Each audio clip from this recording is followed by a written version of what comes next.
Assalamu alaikum wa rahmatullahi ta'ala wa barakatuh. May all the peace and blessings of the Almighty Allah subhanahu wa ta'ala be on all of us. As you can see today, I want us to solve the integration problem, part 2 of calculus. Now let's do the question and see what is the relationship between differentiation and integration as well. Now let's come. Number 1, solution. Question number 1. A particle was moving along a straight line. The acceleration of the particle after t seconds was given by 9 minus 3t meters per second. The initial velocity of the particle was 7 meters per second. Find the velocity v of the particle at any given time t. Now class, we are given number 1a. We are given acceleration. Now acceleration, how can we get? What have we differentiated until we came to acceleration? Because differentiation is the opposite of integration. And therefore, when you want to integrate, you move up. And when you are differentiating, you would go down. Now let's look at acceleration is equals to dv over dt. You differentiate velocity with respect to t, then you get acceleration. Now, our acceleration is 9 minus 3t. Now, how can we get our v? We integrate the acceleration, that is 9 minus 3t with respect to dt. After they are we together? Now, we can say, class, that acceleration is basically gotten by differentiating velocity with respect to t. And therefore, this is our acceleration, 9 minus 3t. Now, in getting the velocity, we integrate the acceleration. 9 minus 3t, we accelerate the velocity with respect to time. Now, in integration, we say, if the general equation is y is equals to x power n, we're going to employ this y is equals to x n plus 1 out of n plus 1. And you remember the differentiation one, which was y is equals to x n. We're going to have y is equals to n to bracket n x n minus 1. It's the opposite. Look at this. You want to move from this point, which is the derivative function, and you want to bring it here. How do you do, class? If you do this way, look at this. Y is equals to, now you said x n minus 1, now plus 1, out, we're having n here over n. As you know, you will cancel this. What are you going to get? Y is equals to x 1 minus 1 plus 1, x power n. You have retained the original equation. And that is what you are exactly doing here. What we are exactly doing there. And basically, class, we say that the general equation y is equals to x power n will be equal to, in integration, y is equals to x n plus 1 over n plus 1, integration. Differentiation, y is equals to x power n, and we said integration and differentiation is opposite, and I proved it here. Such that we said y is equals to, this one is the differentiated function. By integrating, we add 1 and we divide the resultant, that is n. Therefore, that is briefly about the formula.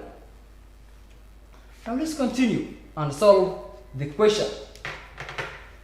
Now, how do you differentiate? It becomes, this one now becomes 9t minus 3t squared over 2 plus c.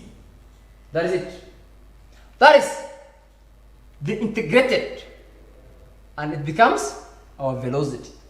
And we are given, find the velocity v of the particle at any given time t. So how can we find? And we are given the initial velocity of the particle as 7 meters. At initial velocity of the particle, t is equals to 0. Initial velocity t is equal to 0. Now try this one. Becomes 7 is equals to 9 into bracket 0 plus, minus 3 into bracket 0 squared over 2 plus c. Therefore, all of these become zeros. So 7 is equals to c. Now our c is 7. Now we write the equation. Now we write the equation is this. V will be equal to 9t minus 3t squared over 2 plus 7. You're done. You have gotten your 4 marks like that. That is solved and done. Part 2 of the question. B. The maximum velocity of the particle. How can you get the maximum velocity? And what should you be knowing when finding the maximum velocity? B. At maximum velocity,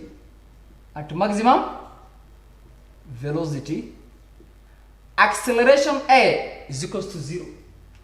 Take the acceleration, this one, and find the t, substitute it in the velocity, get the maximum velocity. Now it becomes 9 minus 3t is equals to 0. Now it becomes minus 3t is equals to minus 9.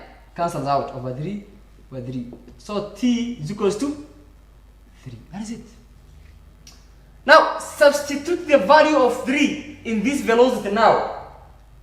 It becomes v is equals to 9 into bracket 3 minus 3 into bracket 3 squared divided by 2 plus 7. This one becomes 27 minus this 3 times 3 squared divided by 2. That is 13.5. Now plus 7. So it becomes 27 minus 13.5 plus 7.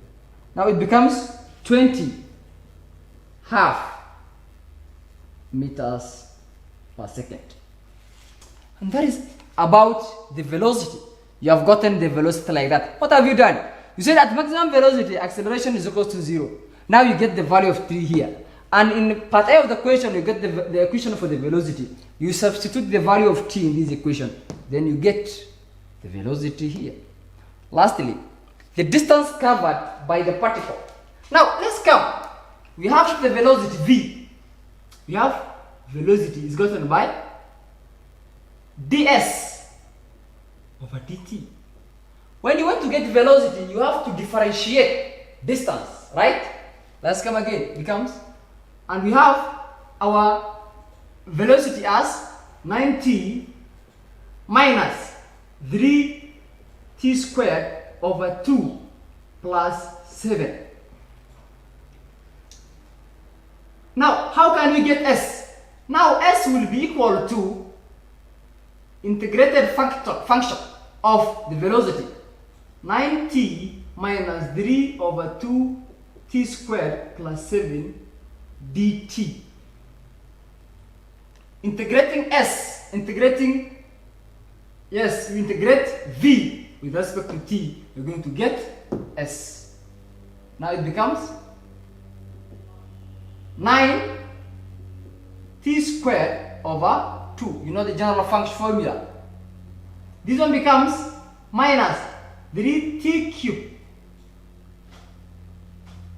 out of 2 times right here 3 plus 7t plus c. Done. Now let's finish up the equation. Now it becomes 9 over 2t squared minus, this one cancel out, t cubed over 2 plus 7t plus c. Now you ask the distance covered by the particle by the time it attained maximum velocity. Now let's solve it.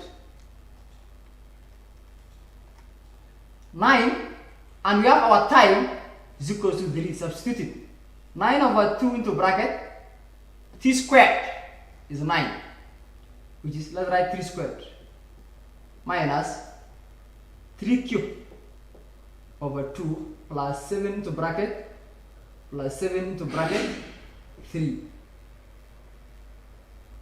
plus constant c, which is 0 in this case. Now it becomes 9 out of 2 times 9. You get 40.5. 40.5 minus 27 divided by 2. We get 13.5 plus 21. So 40.5 minus 13.5 plus 21. We got our distance as 48 meters. And that is briefly about the integration. And when you are integrating, always see at the displacement is 0. And therefore, class, that is how we integrate and finally found out the solution. Wish you all the best. Deep dive for concepts demystify. Welcome.